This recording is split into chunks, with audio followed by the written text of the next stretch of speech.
Hello, good morning. आज हम लोग राज्य व्यवस्था से संबंधित दूसरा वीडियो लेके आए हैं और हम लोग उसी को आगे बढ़ाते हुए संविधान के प्रमुख तथ्यों पर हम लोग दृष्टि रखेंगे, जो कि परीक्षा के लिए काफ़ी उपयोगी रहेगा। तो इस क्रम में हमने चर्चा किया था कि 19 जुलाई 1946 में जो कैबिनेट मिशन भारत आए थे, तो उसके अंतर्गत भारत में संविधान सभा का गठन किया गया था और गठन जो है उसमें लगभग 389 सदस्य जो है 389 सदस्य के द्वारा हमारा संविधान सभा का गठन किया गया।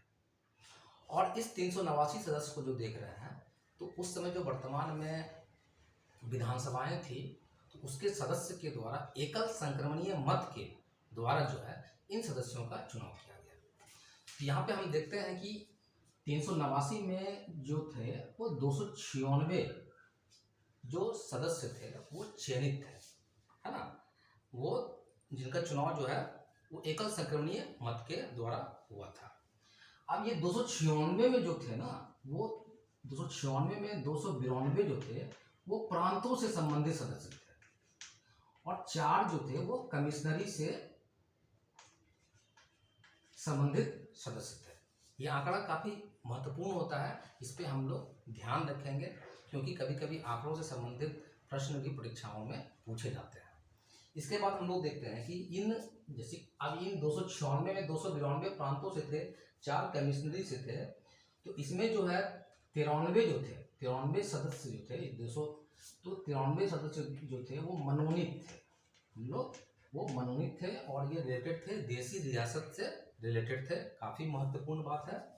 इसके अलावा जो है अब जो है 292 जो सदस्य थे या निर्वाचित सदस्य जो थे इसमें, तो कुल निर्वाचित सदस्य की बात करते हैं तो इसमें सबसे ज़्यादा 208 कांग्रेस के सदस्य थे। 208 कांग्रेस के सदस्य थे। ये परीक्षाओं में पूछे भी जा चुके हैं। कांग्रेस के अलावे जो थे 73 जो थे मुस्लिम लीग से थे, मुस्लिम लीग से संबंधित थे और 15 जो थे वो अन्य सदस्य में संबंधित थे। तो ये 208 और 73 इस आंकड़ा को जो है हम लोग ध्यान में रखेंगे कि इस प्रकार हम लोग कुछ और बातें भी देखते हैं कि जैसे कि संयुक्त प्रांत यानी कि जो आधुनिक उत्तर प्रदेश है, उससे सबसे ज़्यादा सदस्य जो है वो हमारे संविधान सभा के लिए चुने गए थे। इसमें 9 महिला जो है वो चयनित हुई थी संविधान सभा में। तो ये सब आंकड़े पे हम लोग को विशेष ध्यान रखना है। और इसके अलावे हम लोग देखेंगे कि संविधान सभा के अंतर्गत जो है कुल 11 अधिवेशन हो गए। कुल कितने अधिवेशन हो गए? 11 अधिवेशन हुए।